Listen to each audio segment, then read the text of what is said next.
Hello viewers, এই সম্পূর্ণ ঘরটি ওয়েদার সিলার দিয়ে করা, খুবই শক্তিশালী সিলার। এটা করার পর এটা অনেক গ্লেজ এবং পাশাপাশি এটাতে ময়লা ধরবে না। এরপর যে কোনো কালার দিলে সেটা ফুটে উঠবে।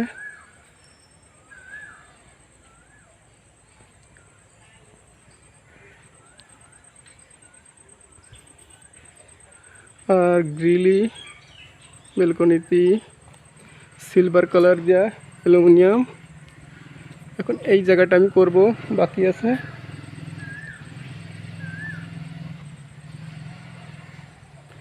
এই বাকি অংশটুকু করব এখন।